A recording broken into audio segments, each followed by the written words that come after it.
Hello, आप सभी कैसे हैं। आप सभी का मेरे यूट्यूब चैनल BHU एकेडमी में स्वागत है। आज हम लोग रीजनिंग से संबंधित महत्वपूर्ण प्रश्नों को देखेंगे। ये सारे प्रश्न होने वाले आगामी एग्जामों के लिए बेहद ही महत्वपूर्ण होने वाले हैं। तो चलिए आइए एक एक करके शुरू करते हैं। नीचे दिए गए विकल्पों में से संबंधित संख्या को चुनिए। आपसे पूछा जा रहा है कि जिस तरह से 56 15 से संबंधित है, 76 21 से संबंधित है, उसी तरह बताना हमें है कि 81 क्वेश्चन मार्क के स्थान पे क्या होगा। जब भी ऐसा आपको प्रश्न मिले तो हमें करना क्या होता है, हमें ये देखना होता है कि जो दो संख्याएं दी होती हैं उनमें क्या लॉजिक लग रहा है, क्या संबंध बन रहा है। वही संबंध हम 81 और क्वेश्चन मार्क में लगा करके आंसर को लाएंगे। ठीक है, अगर ध्यान से देखें हम तो 56 से 15 कैसे बन सकता है। बड़ी संख्या से छोटी संख्या बन रही है, यानी कहीं ना कहीं क्या हो रहा होगा, 56 से 15 हो रहा है। अगर माइनस करते हैं, क्या माइनस करेंगे तो आपका आ जाएगा 56 से 15 41 माइनस करेंगे। ठीक है, और 76 में से सेम 41 माइनस कर देंगे तो कितना आ जाएगा, 5 और 3 35 आएगा। यानी कि -41 56 में करने पे यहाँ पे 76 21 में ये संबंध नहीं बन रहा है, यानी ऐसे तो हम कर नहीं सकते हैं। ठीक है, लेकिन यहाँ बड़ी संख्या से छोटी संख्या, कई दफ़ा ऐसा भी होता है ना कि हम 15 से 56 में भी रिलेशन बना सकते हैं। ठीक है, ऐसा भी होता है। तो 15 से 56 में अगर हम देखते हैं तो 15 चौको 60 और 15 चौको 60 कर लेंगे, 4 का मल्टीप्लाई कर लेंगे, कितना आ जाएगा, 60 आ जाएगा। और 60 - 4 करेंगे तो 56 आ जाएगा। लेकिन ये चीज़ यहाँ पे नहीं लगेगा। 21 में 4 का मल्टीप्लाई करेंगे 84 हो जाएगा होगा, और 84 - 4 करेंगे तो 80 आएगा, जबकि यहाँ 76 दिया है। ठीक है, तो कहीं ना कहीं क्या हो रहा होगा, जब भी आपको लगे कि एक दो दफ़ा करने के बाद दो तरीक़ों से नहीं हो रहा है तो यूनिट डिजिट पे आप चले जाइए सीधे। 5 पहली संख्या का 5 यूनिट डिजिट है और 6 है, 5 और 6 का मल्टीप्लाई कर लेते हैं। ठीक है, और इनका हाफ कर लेते हैं तो 6 × 5 = 30 और 30 का हाफ कितना हो जाएगा, 15। इसी तरह 7 6 का मल्टीप्लाई कर लेते हैं, 7 × 6 डिवाइडेड बाई 2 करेंगे तो 7 6 = 42 डिवाइडेड बाई 2 21। यानी हो क्या रहा है, जो पहली संख्या है उसके दोनों डिजिट का मल्टीप्लाई हो रहा है और 2 से डिवाइड करने पे दूसरी संख्या आ रही है। तो सेम चीज़ हम लोग 81 में कर लेते हैं। 8 × 1 डिवाइडेड बाई 2 बराबर कितना हो जाएगा, 4 हो जाएगा। यानी क्वेश्चन मार्क के स्थान पे क्या आ जाएगा, 4। 4 किस ऑप्शन में दिया है, ऑप्शन नंबर डी में। तो हमारा करेक्ट आंसर क्या हो जाएगा, ऑप्शन नंबर डी। उम्मीद करते हैं कि आप लोग समझ पाए होंगे। चलिए अगले प्रश्न पे चलते हैं। नीचे दी गई श्रृंखला श्रेणी में प्रश्नवाचक चिन्ह के स्थान पर कौन सी संख्या आएगी। आपको एक सीरीज दे रखा है 24 60 120 210 और क्वेश्चन मार्क। ओके, जब भी आपको सीरीज का प्रश्न मिले तो एक चीज़ ज़रूर देख लीजिए कि जो सीरीज है असेंडिंग आर्डर में है कि डिसेंडिंग आर्डर में है। लेकिन इस सीरीज़ को हम देखेंगे तो असेंडिंग आर्डर यानी बढ़ते हुए क्रम में है। 24 के बाद 60 है, 60 के बाद 120, 120 के बाद क्या है आपका 210। ओके, तो चलिए कर लेते हैं। अगर देखिए एक चीज़ और देखेंगे इसमें तो यहाँ पे दो संख्याओं के बीच में जो डिफरेंस है ना बहुत ज़्यादा है कि नहीं। 60 में और 120 में डिफरेंस 120 का है, तो कहीं ना कहीं इसमें क्या हो रहा होगा, कुछ मल्टीप्लाई हो रहा होगा या क्या हो रहा होगा कि प्लस हमें 2-3 बार प्लस प्लस करके रीचेक करना पड़ेगा, तब जा करके इसका मान आएगा। ओके, अगर 24 में 60 का मल्टीप्लाई करें, 24 में किसका मल्टीप्लाई करेगी, 60 आ जाए, तो 24 को 60 छोड़ दीजिए, 60 से एक क्या मल्टीप्लाई करें 60 में कि 120 आ जाए 2। लेकिन 120 में क्या मल्टीप्लाई करें, 2 मल्टीप्लाई करने पे आ रहा है क्या, 210 नहीं आ रहा है ना, 240 आ जा रहा है। यानी हम मल्टीप्लाई नहीं कर पा रहे हैं, मल्टीप्लाई से बन नहीं रहा है आपका। ठीक है, तो हम लोग इसका क्या करते हैं, डिफरेंस ले लेते हैं। 24 और 60 में डिफरेंस लेते हैं, यानी 24 में हम क्या ऐड करेंगे तो 60 आएगा, 36 ऐड करेंगे, ध्यान से समझिएगा। और 60 में क्या ऐड करेंगे तो प्लस 60 ऐड कर देंगे तो 120 आ जाएगा। और 120 में क्या ऐड करेंगे, प्लस 90 ऐड कर देंगे, समझिएगा। अगर प्लस 90 ऐड कर देंगे आपका तो क्या आ जाएगा, 210 आ जाएगा। ओके, अब देखिए हमें ये नहीं पता चल रहा है कि अब 210 और क्वेश्चन मार्क के स्थान पे 210 में क्या ऐड करेंगे, क्वेश्चन मार्क के स्थान पे संख्या आ जाए तो 36 60 और 90 आ रहा है, कोई सीरीज भी नहीं बन रहा है 36 60 90 में। एक बार और 36 और 60 का डिफरेंस ले लेते हैं तो कितना बन जाएगा, 24 बन जाएगा। और 60 और 90 का डिफरेंस लेंगे तो कितना बन जाएगा, 30 बन जाएगा। अभी भी हमें नहीं पता चल रहा है कि क्या ऐड करेंगे, तो एक बार और डिफरेंस ले लेते हैं 24 और 30 का, तो क्या आएगा, +6 आ रहा है यहाँ पे। ओके, +6 आ रहा है, तो यानी जाहिर सी बात है कि 30 यहाँ +6 हो रहा है तो 30 में भी तो यहाँ +6 करेंगे तो यहाँ पे क्या ऐड होगा, +36। यानी 90 में क्या ऐड होगा, क्या आपका ऐड होगा, +36 ऐड होगा, तभी तो यहाँ पे जो संख्या आएगी वो ऐड होगी।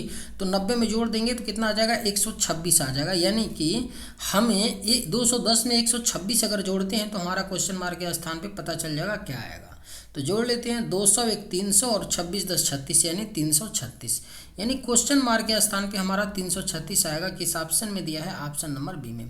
तो ये कई दफ़ा क्या होता है ना कि एक बार हमने डिफरेंस देखा, दूसरा एक और डिफरेंस देख लिया तो पता चल जाता है, लेकिन हम यहाँ हमें 3 बार देखना पड़ रहा है। तो कई बार ऐसे आपको प्रश्न मिलते हैं। चलिए अगले प्रश्न पे चलते हैं। निम्नलिखित प्रश्न में दिए गए विकल्पों में से विषम शब्द का चयन करें। आपको 4 शब्द दिए गए हैं, मील, लीटर, गज, सेंटीमीटर। हमें बताना है कि इन चारों में से विषम शब्द कौन सा है। ओके, अगर ध्यान से देखेंगे तो मील जो होता है, गज जो होता है और जो सेंटीमीटर होता है, दूरी को मापने की एक इकाई होती है। क्या होता है, दूरी को मापने की एक इकाई होती है। दूरी को मापने की एक इकाई होती है, होता है कि नहीं। दूरी को या किसी चीज़ को नापने के लिए, दूरी को नापने के लिए एक इकाई होती है। लेकिन लीटर क्या होता है, इन तीनों यूनिट से भिन्न होता है लीटर, है कि नहीं। मील हो गया, गज हो गया, सेंटीमीटर हो गया, इन तीनों से क्या होता है, अलग होता है आपका लीटर। इसलिए क्योंकि लीटर से क्या एक्चुअली किया जाता है, तेल मापा जाता है और दूध मापा जाता है। लेकिन गज हो गया, सेंटीमीटर हो गया, मील हो गया, ये दूरी क्या इकाई है, दूरी को मापने की इकाई है। इसलिए मील, गज, सेंटीमीटर तो एक जैसे हैं, लेकिन लीटर इनमें चारों में विषम है। तो हमारा राइट आंसर क्या हो जाएगा, ऑप्शन नंबर बी। उम्मीद करते हैं कि आप लोग समझ पाए होंगे। चलिए अगले प्रश्न पे चलते हैं।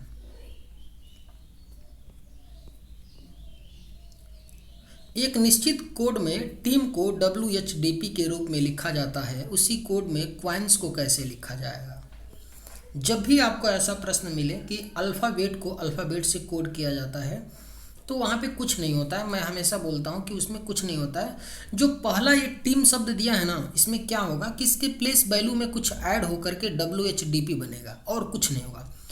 100% इस तरह का अगर प्रश्न आता है ना तो यही होता है और कुछ नहीं होता है।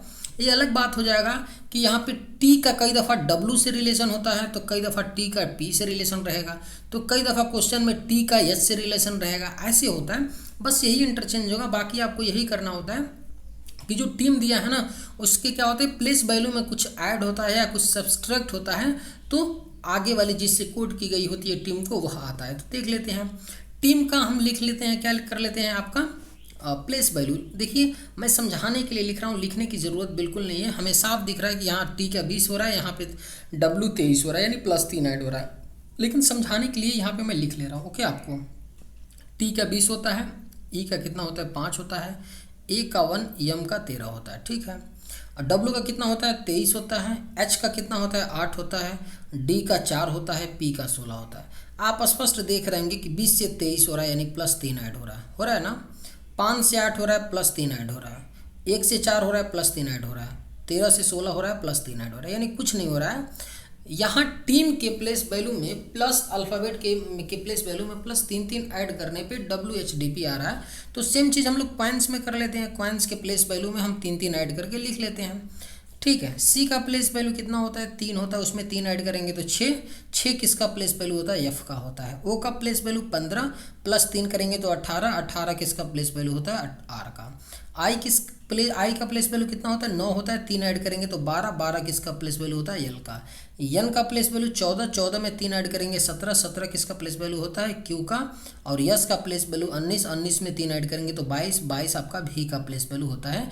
किस ऑप्शन में दिया है, FRLQ भी ऑप्शन नंबर सी में। तो हमारा करेक्ट आंसर क्या हो जाएगा, ऑप्शन नंबर सी। उम्मीद करते हैं कि आप लोग समझ पाए होंगे। चलिए अगले प्रश्न पे चलते हैं। नीचे दिए गए प्रश्न आकृति में लुप्त अक्षर ज्ञात कीजिए। हमें बताना है कि यहाँ पे लुप्त अक्षर क्या होगा दिए गए डायग्राम में, ठीक है। आपको जब भी ऐसा मिले प्रश्न, कई दफ़ा हमें क्या किया जाता है कि अल्फ़ाबेट दे देगा या नंबर दे देगा और एक डायग्राम दे देगा, उसमें क्वेश्चन मार्क दे देगा, हमसे पूछा जाएगा कि क्या होगा। एक चीज़ अगर ध्यान से देखें तो इसमें 2 तरह का डायग्राम है, एक तो स्क्वायर है और एक क्या है, सर्कल है, ठीक है। अगर हमेशा सर्कल होता तो हमारे पास 2 तरीका होता है सॉल्व करने का। क्या होता है, या तो हम नीचे सॉल्व करते हैं या तो इधर पैरेलल सॉल्व करते हैं। लेकिन यहाँ पे सर्कल दे दिया और दोनों साइड में आपका स्क्वायर दिया है, तो कहीं ना कहीं क्या हो रहा होगा कि सर्कल स्क्वायर से सर्कल का रिलेशन बन रहा होगा ना, कहीं ना कहीं। तभी तो सर्कल को बीच में दिया है, बगल बगल में आपका स्क्वायर दिया है। तो चलिए देख लेते हैं। अगर पी टी डी हो रहा है ना, ओके, तो अगर हम P और T और D तीनों का क्या कर लें, प्लेस वैल्यू लिख लें। P का प्लेस वैल्यू कितना होता है, 16 होता है, और D का मैं लिख रहा हूँ प्लस D का प्लेस वैल्यू करके देख लेते हैं कितना होता है, 4 होता है, बराबर T का प्लेस वैल्यू 20 होता है। यानी 16 4 20, 20 बराबर 20। यानी हो क्या रहा है मेरे प्यारे बच्चों कि P और D का प्लेस वैल्यू का सम T के प्लेस वैल्यू के सम के बराबर हो रहा है। यहाँ पे भी देख लेते हैं कि सेम चीज़ हो रहा है कि नहीं। J का प्लेस वैल्यू 10, G का 7 और Q का प्लेस वैल्यू 17, यानी 17 बराबर 17 यहाँ पे भी हो रहा है। सेम चीज़ यहाँ भी कर लेते हैं। C और O का प्लेस वैल्यू ऐड कर लेंगे, बराबर क्वेश्चन मार्क होगा। C का प्लेस वैल्यू 3, O का 15 बराबर क्वेश्चन मार्क होगा ना। तो 15 3 18, 18 बराबर क्वेश्चन मार्क। तो 18 किसका प्लेस वैल्यू होता है, R का होता है। तो हमारा क्वेश्चन मार्क के स्थान पे R हो जाएगा। किस ऑप्शन में R है, ऑप्शन नंबर डी में। तो राइट आंसर क्या हो जाएगा, ऑप्शन नंबर डी। उम्मीद करते हैं कि आप लोग समझ पाए होंगे। चलिए अगले प्रश्न पे चलते हैं। नीचे दिए गए विकल्पों में से संबंधित शब्द को चुनिए। जो हम लोग पहला प्रश्न सॉल्व किए थे सेम वही प्रश्न है। अंतर सिर्फ इतना है कि वहाँ पे नंबर थे और यहाँ पे आपको क्या दिया गया है, यहाँ पे शब्द दिया गया है। ठीक है, सेम चीज़ हमें देखना होता है कि जो दो शब्द दिए गए होते हैं उनमें क्या रिलेशन है। वही रिलेशन बाकी के क्वेश्चन मार्क और एक शब्द में बैठा करके आंसर लाते हैं। ओके, तो बंदूक दिया है और गोली दिया है। गोली क्या होता है, बंदूक क्या होता है और गोली। जो बंदूक होता है उसी में तो गोली होता है ना, बंदूक के अंदर ही तो गोली लगती है ना। उसी तरह टार्च के अंदर क्या लगता है, अंधकार लगता है, नहीं। मोमबत्ती लगता है, नहीं। आग लगता है टार्च में, नहीं। अब बैटरी लगती है, बिल्कुल। टार्च में क्या लगती है, बैटरी लगती है। अब तो जितने भी समझिएगा, अब तो जितने भी आपके टार्च आते हैं, समझिए जितने भी टार्च आते हैं उनके अंदर मेड इन क्या होता है, बैटरी लगी होती है जो चार्ज लाइट से चार्ज होते हैं। लेकिन आज भी एक टार्च अवेलेबल होता है जिसके अंदर एक बैटरी लगती है, जो 3 बैटरियाँ लगती हैं। एक बड़ा सा टार्च होता है, आज भी गांव में लोगों के घर पे मिल जाएगा। उनमें बैटरी लगती हैं, बड़ी बड़ी सेलें लगती हैं। जिस तरह रेडियो में सेल लगता है ना बड़ा वाला, उसी तरह टार्च में भी एक सेल लगती है, बैटरी। ठीक है, तो उसी बैटरी की बात हो रही है क्योंकि टार्च में बैटरी, जिस तरह गोली बंदूक में होती है, गोली को बंदूक में लगा के चलाई जाती है, उसी तरह बैटरी को टार्च में लगा के टार्च को जलाते हैं। तो राइट आंसर क्या हो जाएगा, ऑप्शन नंबर डी। उम्मीद करते हैं कि आप लोग समझ पाए होंगे। चलिए अगले प्रश्न पे चलते हैं। यदि यम के दक्षिण में है, यदि यम बी के दक्षिण में है और बी यन के पश्चिम में है, तो यम से यन किस दिशा में है, हमें बताना है। डायरेक्शन का प्रश्न है। सिंपल, जब भी डायरेक्शन का प्रश्न मिले तो कुछ नहीं करना होता है, जितना ये लोग बोलें क्वेश्चन में उतना हम फॉलो करते जाते हैं, हमारा आंसर आ जाता है। लेकिन एक बात आपको पता मेरे बच्चों होना चाहिए कि ऊपर क्या होता है, नॉर्थ होता है, नीचे क्या होता है, साउथ होता है, इधर क्या होता है, ईस्ट होता है, और इधर क्या होता है, वेस्ट होता है। अगर मैं इस डायरेक्शन की बात करूँ, इसकी बात करूँ, तो ये क्या हो जाएगा, नॉर्थ ईस्ट हो जाएगा, यन ई, यानी कि उत्तर पूर्व हो जाएगा। तो इस बात को भी आप लोग ध्यान रखिएगा। ओके, तो कर लेते हैं। यदि यम बी के दक्षिण में है, यम क्या है, बी के दक्षिण में। ठीक है भैया, बना लेते हैं यम को बी के साउथ में। मैंने बात समझिएगा, यहाँ पे बी के दक्षिण में, तो यहाँ पे अगर बी होगा तो दक्षिण यही तो है ना, साउथ नीचे, इसलिए मैंने बी को यहाँ बनाया, तो नीचे यम को बनाया। और बी क्या है, यन के पश्चिम में है। बी क्या है, यन के पश्चिम में है, यानी यन के पश्चिम में बी है। अरे भैया पश्चिम तो यही नहीं, इसलिए मैं इधर बनाया इसको। ओके, तो यम से यन किस दिशा में है, तो हमें बताना है कि यम से यन का डायरेक्शन क्या होगा। क्या होगा यम से यन का डायरेक्शन। अब देखिए ध्यान से, अगर मान लीजिए, सपोज करिएगा, अगर मान लीजिए मैं क्या कर दूं, यहाँ पे एक लकीर ऐसे खींच दूं, ऐसे।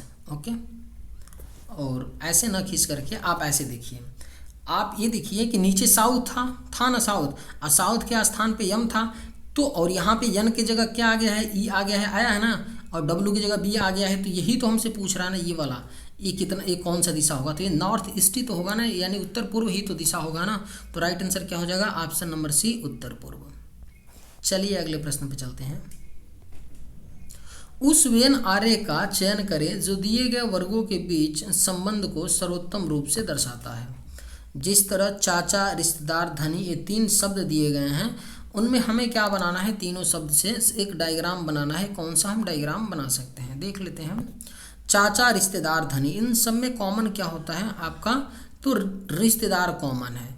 क्योंकि रिश्तेदार के अंदर चाचा आएगा, तो ये क्या हो गया आपका रिश्तेदार रिलेटिव आर। ओके, और इसी के अंदर क्या आएंगे आपके अंकल, चाचा का मतलब यू। ओके, अब देखिए चाचा भी तो धनी हो सकते हैं और रिश्तेदार और भी जो रिश्तेदार होते हैं वो भी तो धनी हो सकते हैं।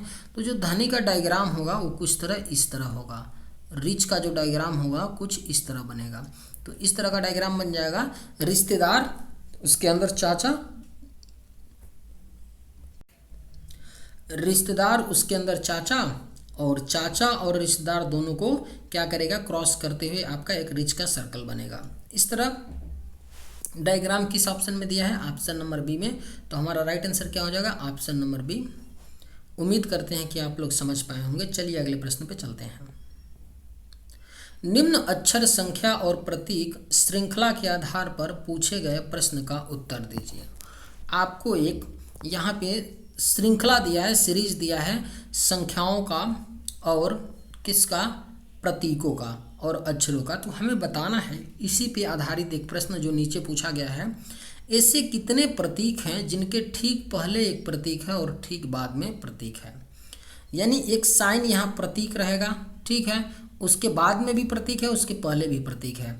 ऐसा कितने आपके पेयर हैं, तो देख लेते हैं ऐसे कितने पेयर हैं। एक तो पेयर हमको यहाँ मिल गया आपका @ एंड हैश, और कहीं आपको दिख रहा है, और ऐसा कहीं भी पेयर नहीं है कि जहाँ पे प्रतीक उसके पहले भी और उसके बाद में भी प्रतीक हो। तो इसका राइट आंसर क्या हो जाएगा, option number B will be correct answer.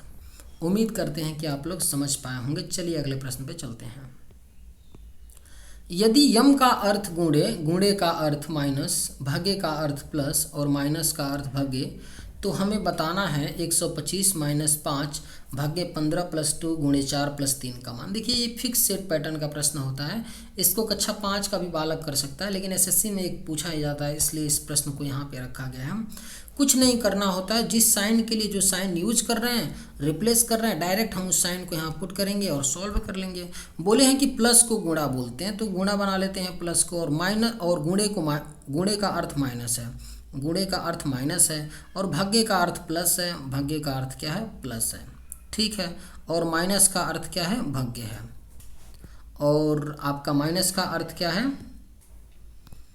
Minus का अर्थ भाग्य है और भाग्य का अर्थ प्लस है, और प्लस का अर्थ गुणे है, ठीक है। कर लेते हैं, अब सॉल्व कर लेते हैं।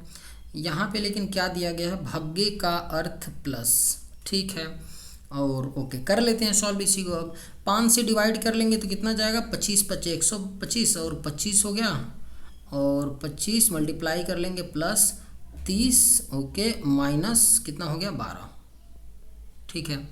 तो 25 और 30 कितना हो गया आपका, 30, 20, 50, 55 हो गया, और 55 में से 12 निकाल देंगे तो कितना बचेगा, 3, 43, यानी 43 हमारा राइट आंसर होगा। किस ऑप्शन में दिया गया है, ऑप्शन नंबर सी में। चलिए अगले प्रश्न पे चलते हैं। 4 मित्र कैरम खेल रहे हैं और वे कैरम बोर्ड के चारों ओर बैठे हुए हैं। बी सी के दाईं ओर है, डी ए के बाईं ओर है, सी के बाईं ओर कौन है। 4 लोग कैरम खेल रहे हैं, उसी से संबंधित प्रश्न पूछा जा रहा है हमको। तो सबसे पहले तो हम लोग क्या करेंगे, डायग्राम बना लेंगे और जैसे ये चारों मित्र बैठे हैं वैसे बैठाने की कोशिश करेंगे। एक बात तो आप सभी को पता होगा कि 4 मित्र जब कैरम खेलेंगे, मान लीजिए एक कैरम बोर्ड है यहाँ पे, ठीक है, तो कैरम खेलेंगे तो जाहिर सी बात है कि चारों लोग अंदर की तरफ मुँह किए होंगे। ये बात आप लोग समझ पा रहे होंगे, क्लियर होगा, ठीक है। तभी तो, क्योंकि बाहर की तरफ मुँह करेंगे तो फिर डायरेक्शन बदल जाएगा ना, हम लेफ्ट राइट चेंज हो जाता है, और अंदर की तरफ बैठेंगे तो फिर लेफ्ट राइट चेंज हो जाएगा। तो जनरली क्या होता है, जब कैरम आदमी खेलता है तो मुँह अंदर की तरफ किया होता है। बोले हैं कि बी सी के दाईं ओर है, बी क्या है, तो सी के दाईं ओर है, बना लेते हैं बी को सी के दाईं ओर, ठीक है, यानी सी के दाईं ओर क्या है, बी है, ओके। और बोले हैं कि डी ए के बाईं ओर है, डी क्या है, तो आपका ए के बाईं ओर, ए के क्या है, बाईं ओर क्या है, डी है। तो हमसे पूछा गया था क्या कि सी के बाईं ओर कौन है, सी के बाईं ओर कौन हो जाएगा आपका, यही तो होगा ना, सी के बाईं ओर ये होगा ना, क्योंकि अंदर की तरफ मुंह करेगा तो इसका लेफ्ट इधर हो जाएगा, राइट इधर हो जाएगा। तो बाई पूछा है सी के बाई, तो आपका सी के बाई क्या हो जाएगा ए। किस ऑप्शन में ये दिया है? ऑप्शन नंबर बी में। उम्मीद करते हैं कि आप लोग समझ पाए होंगे। चलिए अगले प्रश्न पे चलते हैं। दी गई आकृति में कौन सा अक्षर उन नर्सों को दर्शाता है जो डॉक्टर भी हैं और विशेषज्ञ भी? बेहद इजी प्रश्न है, एक प्रश्न पूछा ही जाता है आपका एसएससी में। देखिए जो आपका यहाँ पे जो आपका स्क्वायर है ना, वो नर्स को रिप्रेजेंट करता है, रेक्टेंगल जो है, ट्रिएंगल जो है डॉक्टर को, और सर्किल विशेषज्ञ। तो पूछा गया कि नर्स, वो नर्सों की कौन दर्शाता है अक्षर जो डॉक्टर भी हैं, तो हमें वो, और जो डॉक्टर भी हैं और विशेषज्ञ भी हैं, तो हमें उस अल्फ़ाबेट को देखना होगा जो तीनों में कॉमन हो। ठीक है, तो यम तीनों में कॉमन है? नहीं है। ओ कॉमन है? नहीं है। ओ केवल कॉमन है ट्रिएंगल में और किस में? स्क्वायर में। ठीक है, और यस कॉमन है किसमें किसमें? केवल सर्कल में है और किसमें है? आपका स्क्वायर में। लेकिन आर क्या है? तीनों में कॉमन है। आर क्या है? तीनों में कॉमन है, आपका ट्रिएंगल में भी है, स्क्वायर में भी है, सर्कल, यानी ये तीनों को रिप्रेजेंट करता है डॉक्टर, विशेषज्ञ और नर्स को। ऐसे नर्स जो डॉक्टर भी हैं, विशेषज्ञ भी हैं और क्या हैं? नर्स भी हैं। तो राइट आंसर क्या हो जाएगा? आर किस ऑप्शन में है? ऑप्शन नंबर ए में। उम्मीद करते हैं कि आप लोग समझ पाए होंगे। चलिए आज के वीडियो में बस इतना ही। अगर आप लोग को ये वीडियो पसंद आए तो एक लाइक ज़रूर कीजिएगा। थैंक्स, जय हिंद।